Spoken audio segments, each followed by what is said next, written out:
Good evening. Namo Namah. Namaskar. Welcome to the next Fireside chat of Jumpboard Consultancy, or JBC as we call it in short.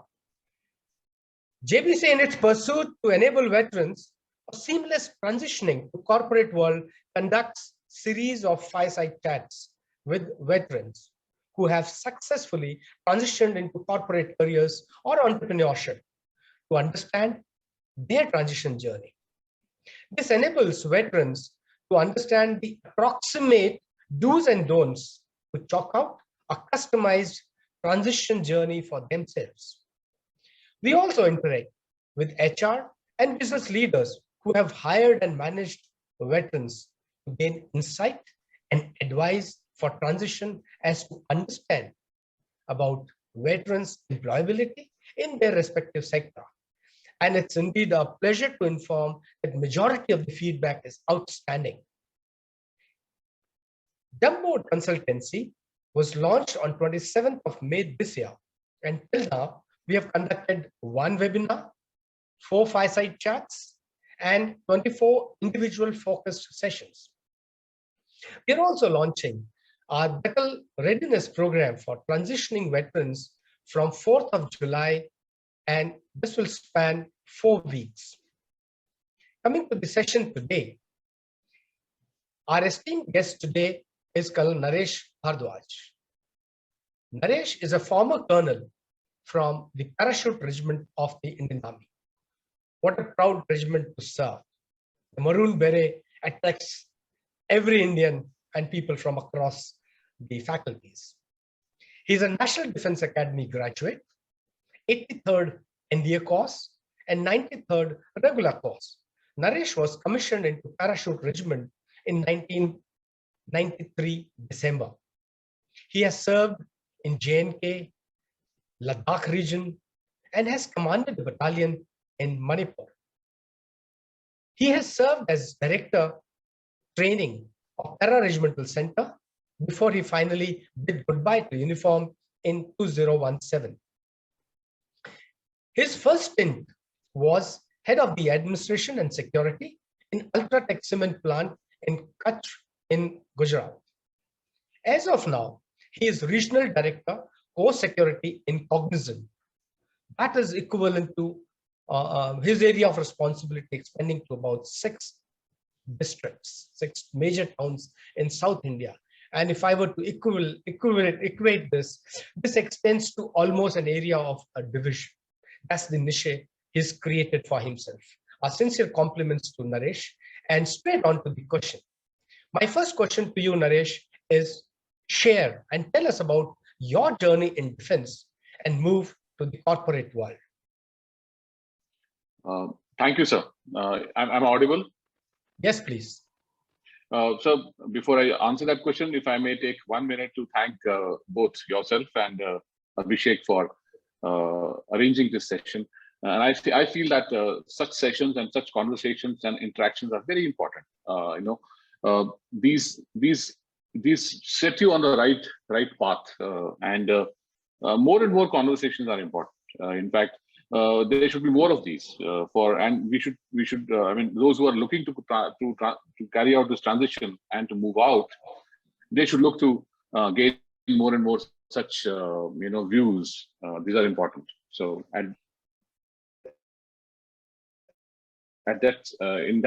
with that note, sir, thank you very much for having it also so nicely, and having introduced me as a successful person who has carried out this transition successfully. I must also most humbly state that there are many other our counterparts who have done very well, or doing very well rather. So coming on to your question, sir, as to what was my journey like. So like you have rightly said, I joined the 83rd NDA course in January of 90, December of 89 actually, as an 18-and-a-half-year-old, and then in July 17, with 23-and-a-half years of service at 46, although I was looking at leaving, in fact, at an earlier stage also, at about 10 years of service, I wanted to leave. And I'm speaking this purely from my side. I mean, how it happened with me. so that it may ring a bell with somebody whosoever is listening here. So my reasons that time when I was leaving at the 10 years of service was I had injured myself, both my knees in parachuting, and having had a fantastic career, or having had a fantastic National Defense Academy and IMA time, being on the top and all that. So I was feeling frustrated about my injuries. I felt that I can do better, and I wanted to enter a field which was a level playing field where my knees wouldn't matter. Frankly speaking, this is what I had written in my this thing, that my knees wouldn't stop me from growing, right? So this is why I had at that point in time put in my papers, and obviously they were denied. Being from the National Defense Academy, I was told you can't leave, and then from there onwards I put my head back down and went on to continue to serve, did my obligatory staff college, and went on to command and all that stuff. However, this bug of leaving the army and tasting the corporate world stayed with me. And once I finished my command, I started looking at leaving again.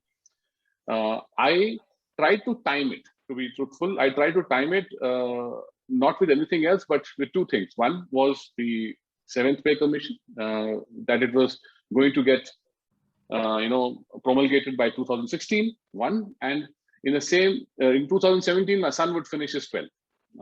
So these are the two factors which I gave.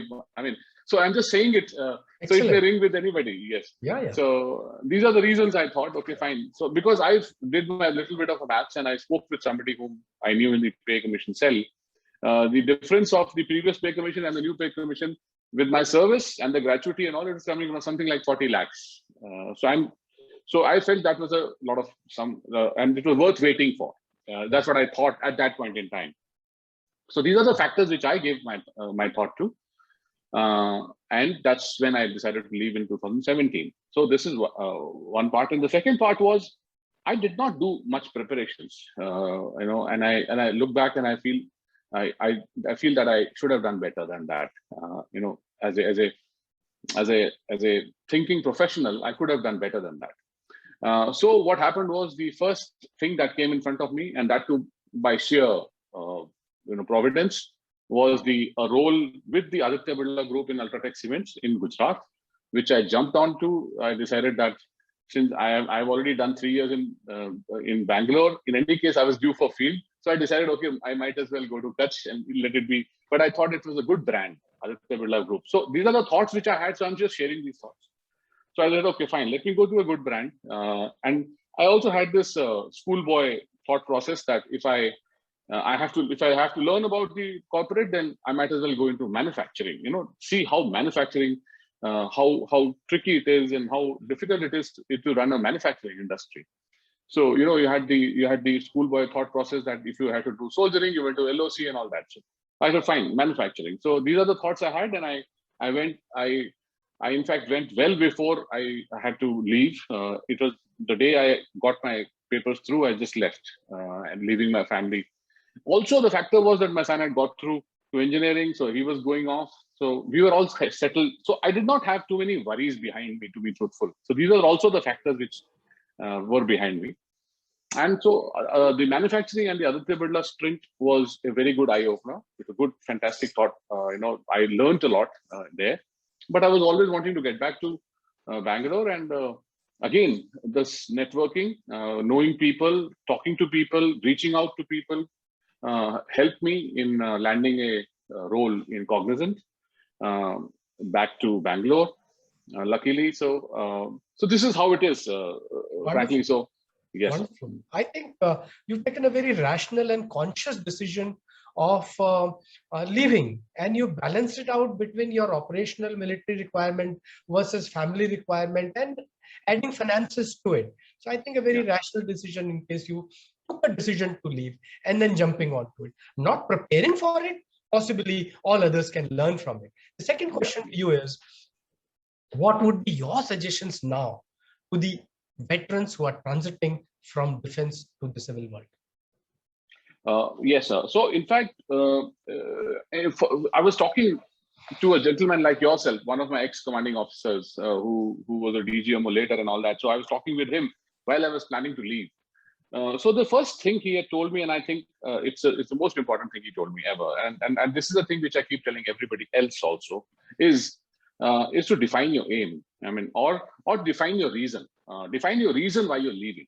You know, that definition is the definition which will stay with you, and that is the definition, or that is the aim that you're going to serve in whatever actions you're going to take. Or conversely speaking, that reason or that aim is going to look back at you and said, you left me for this, you left service for this reason, and you have not served me. You know, that reason or that aim is going to look back at you. Or you're going to look back at yourself. I left for family, for example, or I left for, I wanted to be experience technology, for example, and you end up elsewhere. So I guess the definition is the most important factor. So that has to be carefully drafted. This is the reason why do I want to make more money, for example. So this is the most important thing. And besides, from there, it comes, the rest of the things come out, So for example, I had thought that I want to make a new career, and though I felt that I may have been a little late, though I felt I may have been less prepared. So therefore, since I decided that I must make a new career, so I did not think about the location. I went to Kutch because it was a good brand at the Birla Group. It was a good beginning. It was manufacturing. So I decided to, so I stuck to my, selection and maintenance of fame, the tenet that we have always learned. So that is one big factor that I feel, sir. The second thing is, the second thing I feel is that networking is important. Now, networking doesn't necessarily mean that you start calling people for dinner, or you start sending them good morning messages. No, nothing like that. But it's a pure professional connect. From a position of wanting to be a student, from understanding their side of the story. Connect is very important. The other person has to feel, or there are people who are out there who they have to know that you're leaving, and that you're available, and what will you bring to the table. So those thought processes can only happen if you connect and network with people. And frankly speaking, whatever has happened is because of the network and the connect. That is the second part.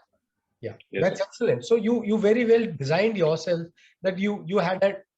For veterans who are joining the civil world, they should define their aim, define the brand, define the reason, and maintain that reason or maintenance of the aim. Very well correlated with our military life.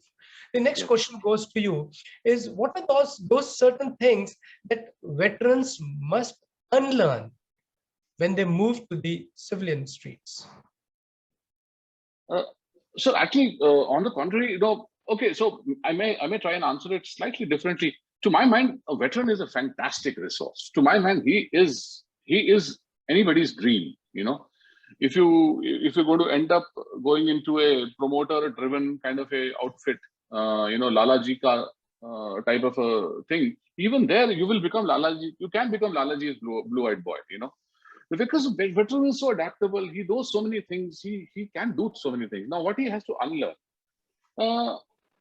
It is not okay not to know. I mean, it's not anymore. You can say, I don't know, or you can be ignorant. That is one part which, in the army, there were so many layers. There were so many people balancing out your ignorance, or you not knowing, or, your shortcomings.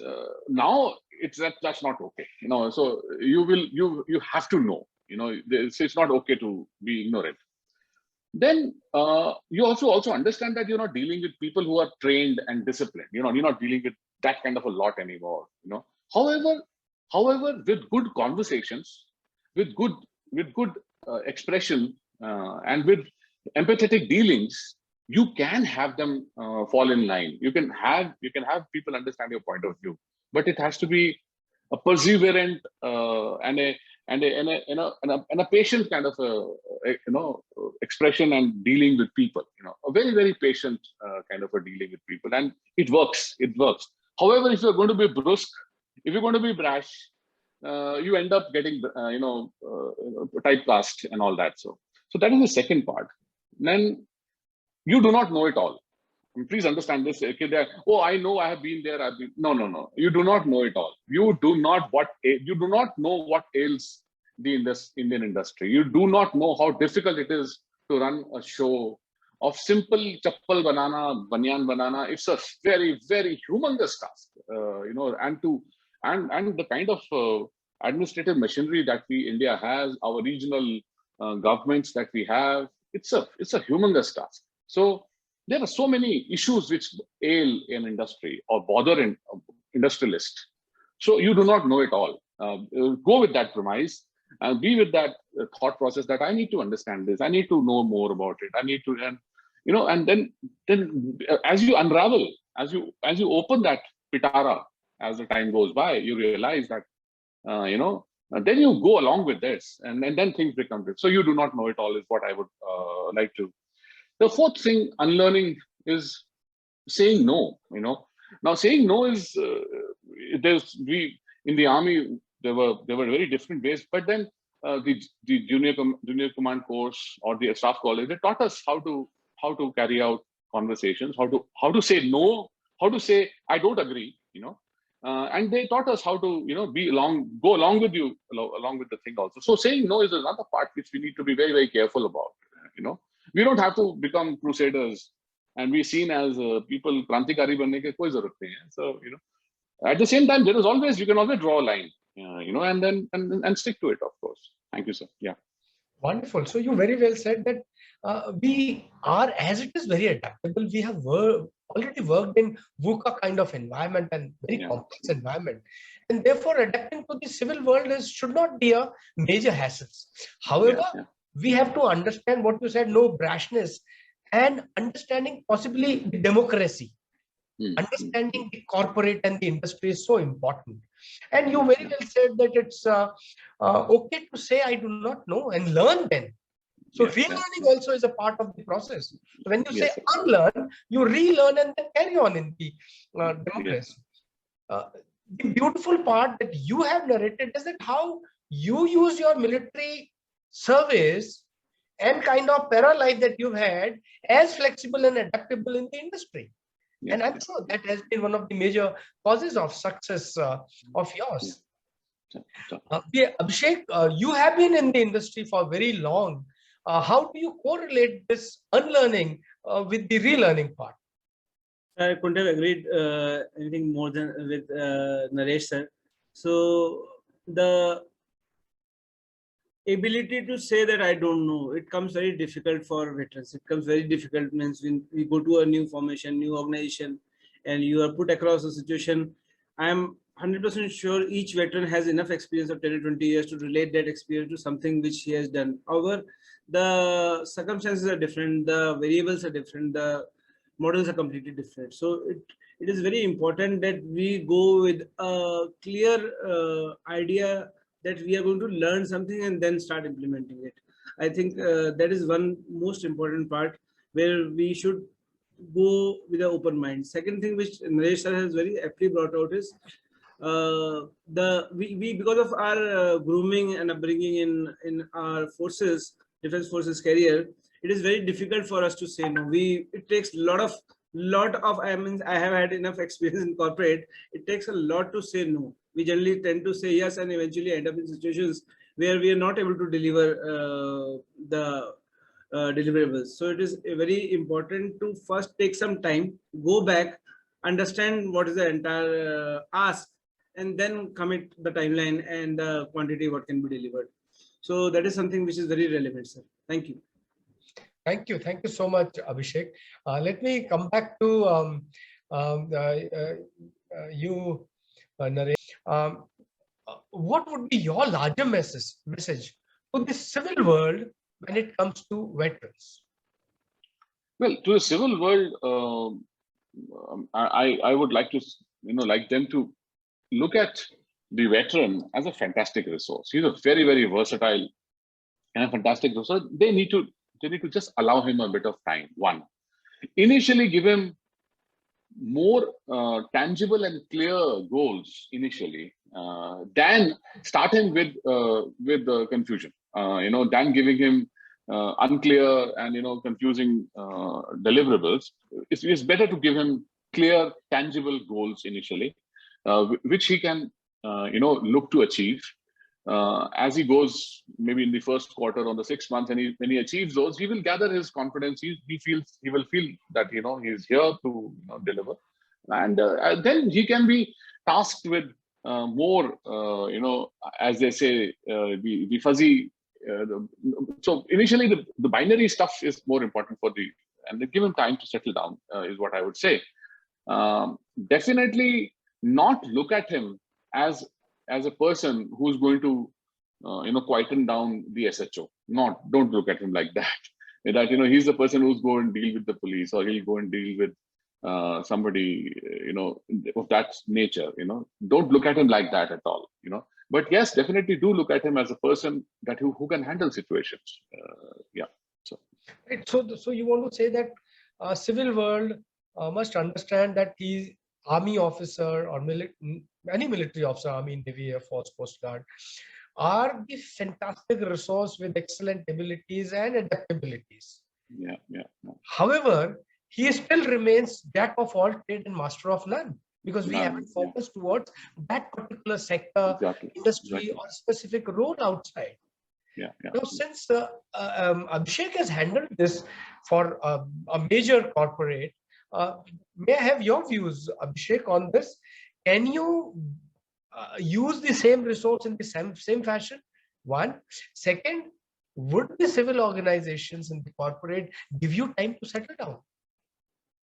Please. Sir, before I answer this, I would like to request Naresh sir to bring out the capabilities and skills which veterans bring on the table. I think that is more important to understand for the veterans and also the corporate world. Why veteran employability should be looked as a major target, because most of the companies these days are looking at veteran hiring as one of their major projects. So the veteran is Abhishek, and I'm sure you'll agree with me, is that he's a process-driven. He's always understood procedures, SOPs. So he's always enacted, or he's always brought plans or executed plans. So he is a process-driven man, and so if you give him a plan, he will execute it very well. So he's genuinely, naturally oriented to accomplishing a mission, to accomplishing a task. So there you are. So second part is he is able to handle multiple moving parts. He's always handled multiple moving parts. He's handled geographical expanses. He's handled multiple cultures all throughout his life. And he relates to the Chennaiyan or to the Kannadiga or to the Punjabi or to the Gujarati. He relates to them very nicely, and he so much so that he starts talking to them in their accent also. So that is the beauty of a veteran. He naturally understands these things. Third thing is he's widely traveled. So because of that, he understands different areas. He understands different administrations. So he's able to quickly adapt to the landscape. So that is the great thing about a veteran. So these are the huge qualities. Third thing is he's a natural man manager. He invests his time and effort or his mind to understanding the human being he's dealing with. He naturally does that because he knows if he has to get it done, then he has to understand the man that he is giving the instruction to. So that is the next thing about him. And fourth thing is he is going to be generally loyal to the organization he serves. He is going to be. He knows the fantastic results that one can achieve by being totally aligned to the party line or totally aligned to the organizational goals. So he is look at the fantastic givens with a veteran. So with all these, all that's required is for him to be, he may lack a bit of commercial side initially, because he may have not he have not always translated stuff into money. He's not done that. So and if he's on the admin and security side, then for him to understand that he's a cost center, it takes time for him to relate to that part, that he is actually a cost center. Coming from the parachute regiment, where he was going to be behind enemy lines and beyond all that, he was going to be the teeth. Now he's going to be a cost center. So that is the part which he takes a little time to understand. But then if he relates to all this, then he's a fantastic resource. Did I answer that, Abhishek? True, sir. I think that was a very detailed answer. And one thing which I can relate to what you're saying is coming from para or RT or armored commanding men. Suddenly, when you are told to manage a cost center or you are managing a subsidiary function, it takes some time to adjust to that situation. And like you said, that veterans should be, and I think I would like to bring this out. Veterans should be given time to settle down, but veterans, because of the experience, doesn't have the caliber to sit at a sideline or wait for the time to get a victory. So they want early wins, and that is where I would urge the veterans also to understand that the world is quite different. Whatever complex situations, variable situations they have seen, the outside world is quite different, and it is very important to sit back and learn for some time, observe. That UDA cycle is a much longer cycle over here, where observe and orient should take more time before we start acting and delivering value. So that's absolutely what it is. Thank you, sir. Yeah. In fact, it's very important. You're right, to take time and observe and understand. As a brick, where am I fitting in this ball? Is to very important. Is take time to understand that as a brick, where do I fit in here? So if you do not, if you're going to miss out on that part, then you will be always, be standing on the wrong side sometimes, speaking on the wrong time sometimes, and being not present where we need to be present. So the timing will go off, is what I mean. I think this is the one of the biggest takeaway I'll have. Know as a brick, where do you stand in that wall, and know your position. It's important for us. Thank you, sir. Over to you, sir. Thank you, Abhishek, and thank you, Naresh, for a wonderful explanation as to, despite being the resource man, most adaptable, and you have been the one on which nation has been banking all along. So when you move to civil trade, what is it that requires you to adapt and relearn? And you very well said that you are a natural manager, you can handle things, but you want things done instantly the way you did in Forge. That doesn't happen outside. So from that point of view, you have to, what Abhishek said, sit down, brood over, think, and thereafter take very rational and conscious decisions on all aspects, because it has implications. It has financial implications, it has managerial implications, operational implications, and it is not a permanent job. You may be given a pink slip tomorrow morning. And unless you are good and outstanding, people look at you for your deliverables. So deliverables out there is every day, unlike Forge, wherein you continuing. So that go has to continue even in the corporate, but in a more balanced, more democratic manner, and as per the situation, keep the flexibility alive. Thank you for one thing I would like to add over here, sir, like what Vikram Mohan said in our last Fireside chat. Initial 1 or 2 years, don't try to be the best speaker. Try to be the best sponge in all the meetings. Just absorb as much as possible. Over to you, sir. Yeah, the next question to you, and last in the line before we get on to the discussion part. Naresh, why should veterans look at your industry and your particular job, not industry, your particular job? Why should they look at security industry as a career option? So it's a to my mind, it allows you to naturally do the transition.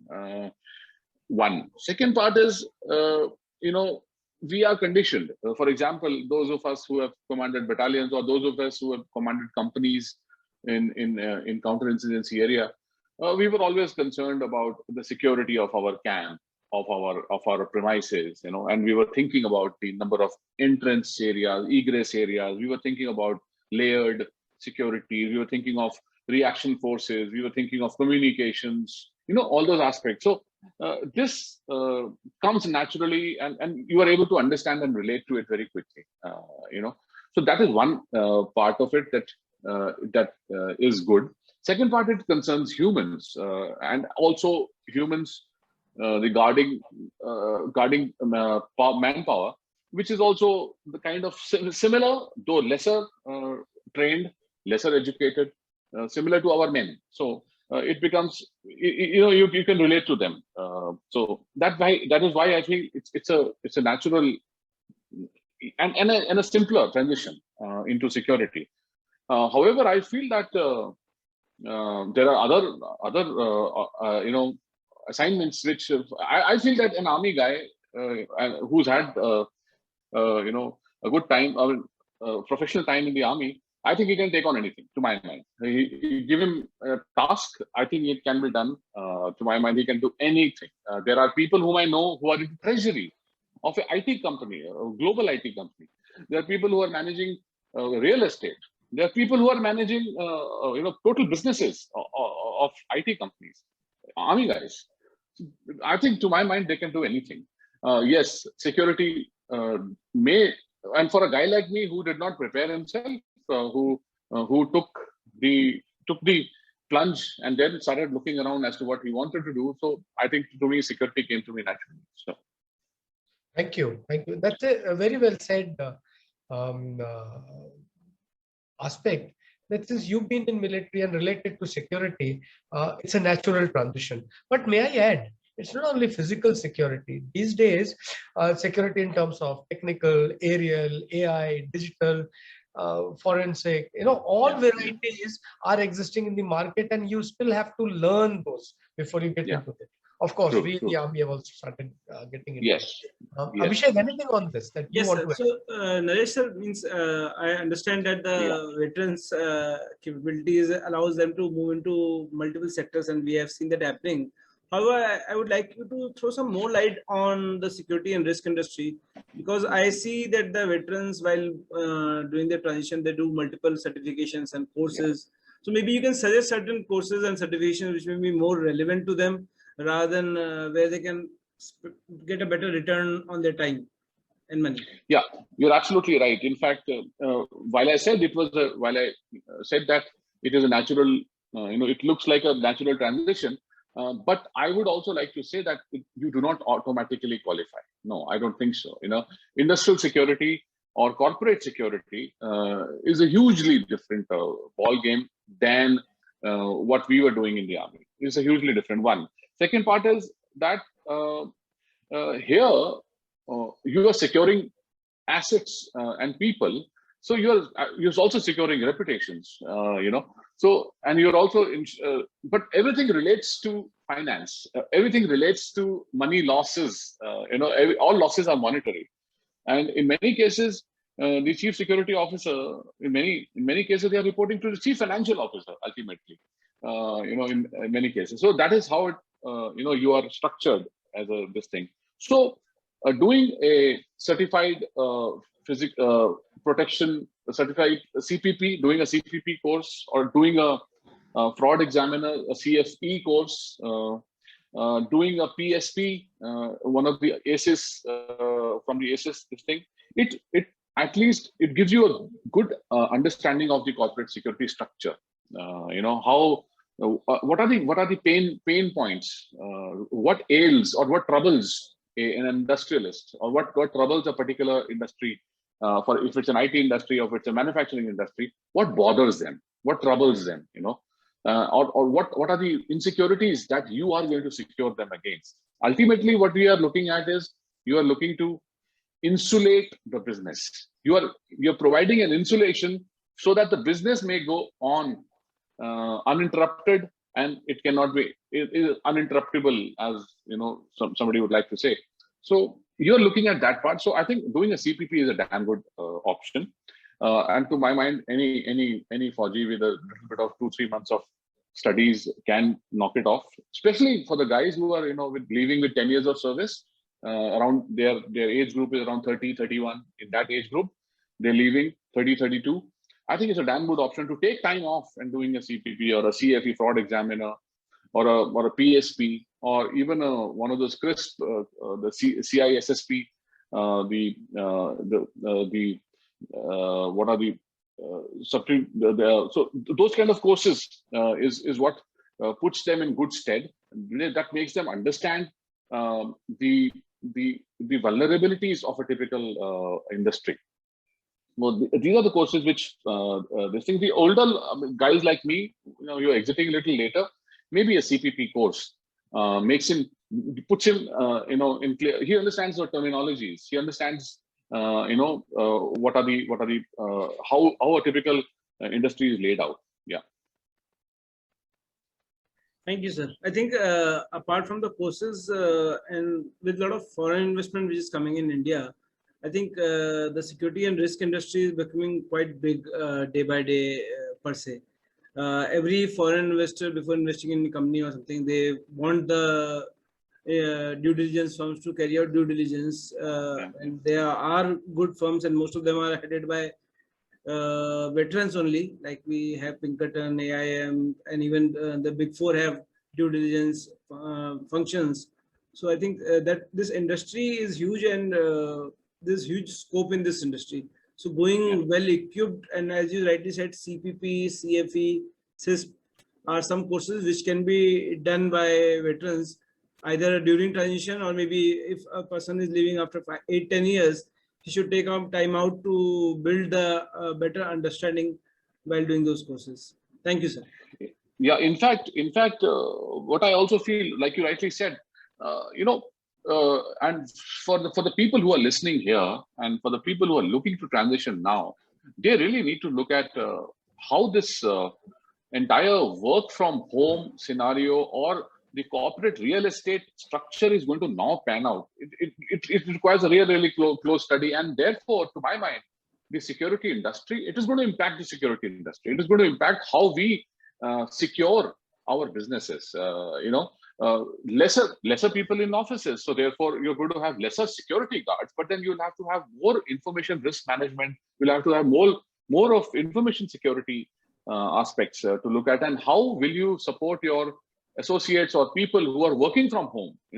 So therefore you will end up requiring to connect with the law enforcement agencies more, to assist and to help out your associates who are working from home and in a distributed manner. So we need to be it will do good for all people who are now looking at transitioning to look at how this is going to pan out. This is going to change the entire business of people all stuffed in a single building and working from the same place. It is going to change hugely. So we need to look at it very closely, how it pans out. Yeah. Yeah, in fact, I'll go a step further to say that cyber security will gain more importance. Yes. And another factor is that cyber laws as of today in the country are not very well regulated. So it will have to be a very dynamic form of security that we understand. Secondly, the industry started going into specialized, personalized laptops for their employees, so that no one else can enter into their arena of the laptop, the environment where one is working in. Wherever the physical security is involved, even if you go back to our old age scenario, industrialization phase or later, the physical means have to be there. The technical means have to overlap, and what you had initially said, outer layer, inner layer, immediate layer, those layers of security will have to be understood by us and applied in whatever role we take on. Yeah, absolutely, sir. Yeah, we finished with the majority of the questions for the session. House is now open for the questions from the other veterans. Abhishek, you can add on your experiences so that we make meaningful gains from the session. Thank you, sir. I think it was a very informative decision, but putting some lighter questions over here. So as Naresh sir, you said that it is very important to sit back and observe. And being a paratrooper, how difficult was it for you initially to sit back and observe? Especially when you're putting on the NDA t-shirt. Yeah. You're right, sir. And believe me, these business houses, the Tatas and the Birlas, and especially the manufacturing units, these are in, especially cement manufacturing, for example, they are all in remote areas, sir, because they have to be near the limestone, where the limestone is available. And these are all, and they're all laid out like cantonments. In fact, many times these have been set up by Fauji's only. When they were, when the land must have been acquired or when the construction must have taken place.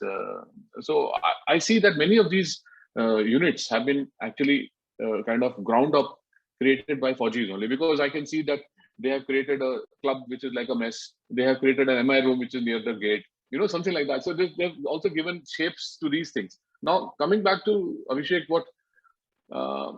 so what you miss in such places, you miss your interactions actually with your fellow Faujis, So you miss those interactions, the kind of conversations that you could have with a Fauji. So you miss that part, one. Second part is you also, you're right, Abhishek, that when you're listening and you're hearing, you want to close the conversation and close the argument. Look, why are you wasting so much time on something as trivial as that? But my learning, Abhishek, was I had consciously said, hold yourself back, and as I held myself back, I realized I thanked myself that I did that, because I knew I got to understand that what I thought in the first week was wrong. I realized that there was my understanding of the issue was wrong, which in 6 months down the line, the thought process changed because I did not understand what was bothering the business quite well. I did not quite well understand that part, initially. So since I did not understand that part, so therefore my concern or my reaction would have been wrong. So Abhishek, the point, the short answer to that is, well, I held myself back. It was difficult, all right, but I told myself that I do not know it all. I just kept telling myself, I do not know it all. There's more to it. That's all. Great. So I think it's very humble on your part to accept that fact and be that means I can tell my biggest weakness is listening. I am not a very good listener. It takes a lot of effort on me, but yes, I can say that maybe on a scale of 10, when I left army, I was at 1. So now I must be at around 4 or 5. There's a good improvement, but still a lot of way to go. But as veterans, we need to understand that when we are moving out and we are seeking information for transition about the corporate world, about the courses and certifications, we need to be a sponge. We need to hear, ask questions and listen more for the answers from the people who are on the other side. They may be veterans or non-veterans, but it is important to, as Vikram said last time, be a sponge. Just trigger some questions and let the other person speak about the situations and learn more. And I am sure with that time which you will spend will give you enough learnings to be successful later on. Then your time will come and everyone's time will come. So that's one thing I must say. You were very humble at understanding that very initially, but that's one particular facet which veterans have to be very careful about. Absolutely. In fact, I must tell you that the seed for that patience was sown when I could not get parachute battalion to command because my senior subaltern. So I got Assam Rifles to command, and the seeds were sown there for patience. When you go to Assam Rifles, and those who have been in Assam Rifles, when you go and end up, I was a 38-year-old commanding officer who had a Subedar major who was 59. So my dad was 65 that time. So I was dealing with a gentleman who was 59, 21 years my senior, and there were many such Subedars in the unit, and I commanded that battalion for 3.5 years. So the patience came from, started coming since those days, and by the first 6 months only of my Assam Rifle Command, I realized that ऐसे चलने वाला नहीं है, So I realized that ऐसा नहीं चलेगा. You'll have to be this thing. So I guess that was a huge experience which I had, and which I kept on employing it even when I joined the corporate world. Yes. Thank you, sir. Thank you. Any more questions or views from anyone?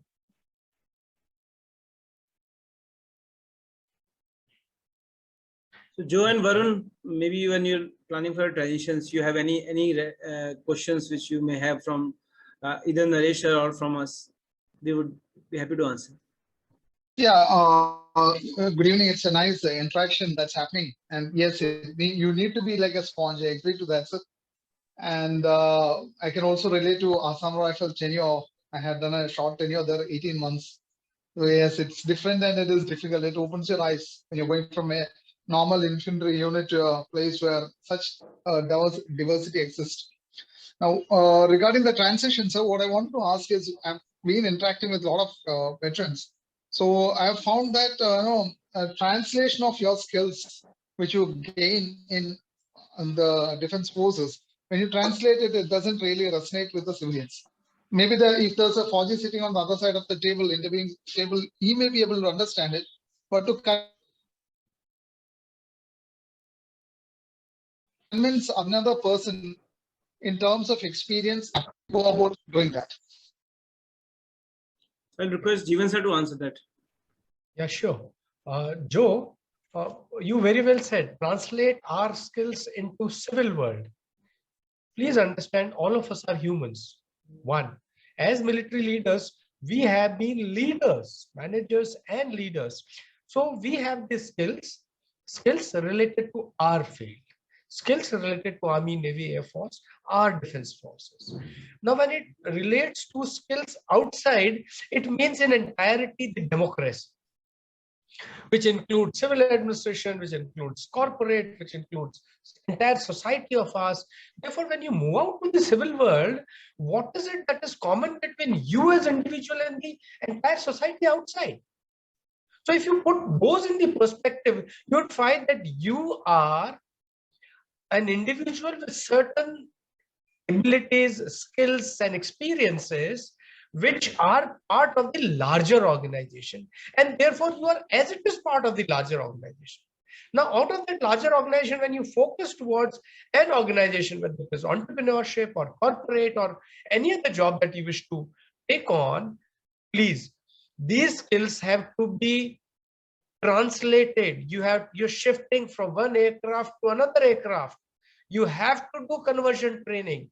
Without this conversion training, that aircraft, you can forget flying. Same is the scale and scope with the military veteran moving outside. The skills of flying the aircraft in democratic world, outside in corporate, we have to learn. What are those things? I must compliment Naresh, was very intimately and very emotionally conveyed to us, like the true paratrooper, dil se baat nikal rahi hai. Thank you, Naresh. And if I may add some of those things, what did he say? He did not prepare well because he got injured. कि यार अब जाना है, rationally decide किया and then jumped outside. What about the training, preparation, transition, translation of skills? Didn't happen. He learned it the harder way. What is conveyed to us today and all military veterans is that please prepare, prepare, and prepare. Sweat and peace. Remember that quote of old quote of ours. Then the second point he had mentioned was define your reason, define your aim. And the third point he said was selection and maintenance of aim. What wonderful explanation of the military transition to the corporate world. Joe, I hope you're getting it. I have many more things that I can add on, but for want of time, I'll restrict. We can discuss it separately, 101. Yes, Abhi. Sir, just to answer to Joe. So Joe, see, there are major functions in the industry which can be related to our military experience. In our veteran experience, we have the experience of managing large teams. Any large team you are managing which is delivering a particular task or a goal can simply be translated to operations management. It can be supply chain management, logistics management, as Naresh sir is related to security and risk industry. It can be HR, it can be people management. So there are multiple functions where military skills can be easily absorbed. It is, and as I said, there are multiple organizations or agencies which support veterans in preparing them, helping them prepare, translate their skill set to what is best understood by corporate. At the same time, it is also important for you to read more, attend more such events to know more about the outside world. In fact, Abhishek, if I may just add there, yes, if you don't mind. Yeah. So, Joe, I remember joining the first job, which I was telling Aditya Birla Group. And on the first day when I joined them, it was they had organized a board meeting and where I was told to introduce myself. And I ended up introducing as having served in Jammu and Kashmir and having commanded a battalion in Manipur in counterinsurgency and all that. So somebody commented, please, Galan sahab, yaad rakhna, yahan pe koi militancy nahi hai. Matlab, something like that. So the point of, you're right. So I made a mistake there of introducing myself having being a successful counter insurgent, whereas what I should have kind of reworded is that I have managed operations of large scale, of that much value, of that much of geographical expanse, of so many human beings in terms of resources, or what kind of turnovers I would have done, or how I would have trained people here when I was in the parachute center, so, or how I would have done weapons equipment procurements. So one thing is important is to read the job descriptions very carefully. So job descriptions will give you an insight into as to what is expected out of you. So do read job descriptions on various job postings. There you will get to know as to what are the expectations. So, and then you can start relating to your experience and then start wording it accordingly. So it becomes so then you become a value proposition for a future employer. Do read the job descriptions. Yeah, thank you. Yeah. I had this experience when I was preparing for the PMP. When I wanted to give the project experience for 35 hours, 3 years and so many hours of project experience, the way it was described was entirely different from what we are used to. So it was a major learning process. The curve was very big, but then ultimately I was able to do it, and that is the first time when I could relate that things what we do should be seen in a different light. So what, like you said, is exactly the point. First time I came across it, difficult proposition was when I was preparing for the PMP examinations. So there you had to give so many hours of experience in terms of the groupings of PMP exam. So that was the first time I encountered such a thing. But however, in the end, I was able to do it, but it was a big learning curve. Right. Thank you. Thank you so much, Joe, for sharing and asking the question. I hope all of us together have been able to at least partially been able to answer you. Are there any more concluding remarks? Sabir had a question. He's raised his hand. Sabir, please go ahead. Sir, good evening. A big hi to Colonel Naresh also here, sir. Hello, hi. Nice to see you. Sir, thank you, sir. I just wanted to ask you one question, sir. You actually partly answered the question in your last comment which you gave. I just wanted to understand and know, how was your first day in Aditya Birla? That is the first day when you had transitioned. And maybe the subsequent few days after that, wherever you're totally in an alien land, to say, you can say like that. So the first day, I landed up when there was a strike going on. There was a labor strike going on in the plant, and there was a big halla gulla going on. So I landed up on that day. So that is my first day. One. So the second thing was, luckily in this in Aditya Birla Group, or this particular thing, you wear a uniform also. There is a shirt and a pant. Like you may have seen people in Bell or in Tata Steel or something. People wear uniforms also. So that was this thing. It was like actually since it is an appointment which had been earlier also tenanted by Fauji's. So people were used to having a Fauji in that appointment. People were used to having a Fauji in that appointment. In fact, so it was not a great, how do you say, cultural shock. Neither for me nor for them. They knew that this appointment is generally, there is a Fauji, that type of a thing. So that is one part. And that is most likely going to happen with many of us, because we are going to end up in initial positions which have been traditionally held by Faujis only. It's a very, very strong possibility, 60 to 70% possibility, So that is one part. So that cultural shock is not there. The second part is the initial time is, you'll generally be twiddling your thumbs because you would not know what to do. And others will not know what to do with you. Possibly that is a period, which is a possibility that may so happen. So it would be good for you to start understanding what's going on. So, for example, in this one, I told you there was a strike going on. So I tried to ask people around, "Kya hai? What is the problem?" So I was generally baptized by fire, as they say. So, and within the second, third day only itself, I was actually break out the strike by one portion of there was an empty platoon type of a thing. The driver group. The driver group, somehow one of the drivers took liking to me, and then through that driver, I broke that entire 40 people out of that strike only. They came back to work, something like that. So that actually initially happened. So that is a good thing.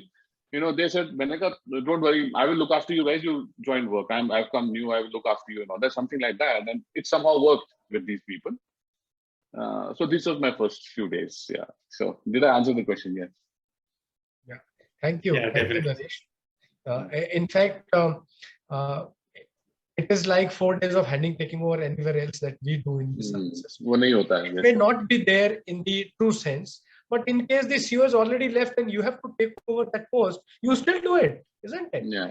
And how do you do it? You start with the recce, reading SOPs, reading books, notes, whatever is available in the office.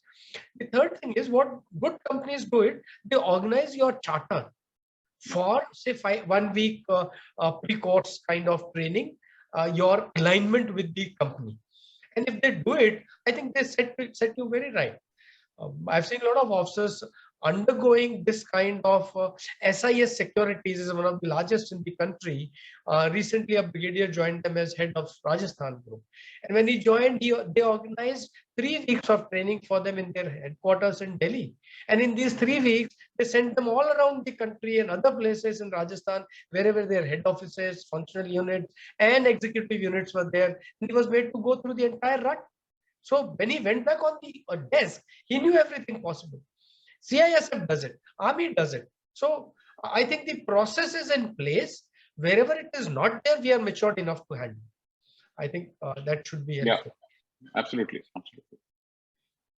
Yeah. What else, Abby? Before we say thank you to Naresh and all our veterans. I think we're done from my end. Okay, it's time for me to close. And before I close, let me extend a word of thanks to Naresh Bhardwaj. Thank you so much for honoring and helping out the veterans that we are trying to help. And we are trying to organize this. We'll take your recommendations very strongly and organize more such chats so that the existing military personnel, when moving out, are ably supported by all of us together. And before we quit, let me conclude some of the major issues and points that you have touched and that will be helpful to all of us. And in case you have joined late in this session and have not been able to hear the complete thing, here is a gist. So what Naresh says is your compulsion and reason for quitting has to be analyzed by you alone and no one else. Therefore, please understand and define your requirement, your logic, your aim for departure from the forces or defense. And if you have decided that, start doing preparation. It can't be wide angle and no knowledge or shallow angle. You have to have been narrow, depth, and detailed knowledge of whichever industry, sector, and specific details of where you wish to go. If you are able to identify, train for that. Conversion training, what we said, is essential. The third thing he said was network. Start understanding, start talking, start knowing the environment where you're going to, and rest of your life you will be there. So might as well learn. What he said is it's okay not to know, but it is not okay not to learn or not to relearn. That option is not there. It's okay to say, "Mujhe aaj nahi malum." It's okay, fine. But learning is then becomes my priority, and I must become expert at whatever I plan to do. And in the bargain, in military, we have learned to say yes, yes sir, हो जाएगा. हमारी पलटन में कहता है हो जाएगा, सब हो जाएगा, तो चिंता ना करो. अब हो जाएगा has to be converted into logical, rational answer. And if it has to be an answer in no, you should learn to say no. And it has to be very well articulated when you do that. Learn the democracy outside. You are entering a different zone. That zone has to be understood by all of us and then enter so that you are familiar before you really go there. Enemy area has to be recceived, understood. And before you actually launch the attack, you have to know fire kahan se aaya, and then plan for it. I'm sure none of us will fail. What he, in the end, he answered to Abhishek very well. He said, what all courses to be done? In terms of security, he was very specific. But for all other jobs and tasks also, you have to design your training and then go ahead with it. And I must thank Joe for this wonderful question on translation. How do we do the transition and prepare for it? What skills are common? What skills are different? The moment we start understanding and doing it, things will become very, very open. The environment and grounds will become familiar. The enemy area where you finally attack and redo the defenses, redesign the defenses will become your own defenses tomorrow. And you'll have to be strong in those defenses. So industrial area, the corporate world, the democracy outside is that area, that arena where you are not Abhimanyu. Abhimanyu ko ghusna aata tha, nikalna nahi aata. We have to learn to enter and then sustain, survive, and thereafter thrive. With that, I come to the close of this session. Thank you, Naresh. Thank you, Abhishek, and all other esteemed guests who joined us, all others who are with us on Facebook, YouTube, and others. Thank you so much for joining. I'm sure you'll keep enjoying Fireside chats that we will continue to organize and bring to the veterans and rest of the world together. Thank you all. Have a wonderful time. Goodbye. Godspeed. Namo Namah. Thank you, sir. Thank you very much, sir. Thank you, sir. Thank you for having me. Thank you, sir. Thank you. Thanks, Jeevan, sir, for hosting the event. Thank you, sir. Thank you. Thank you.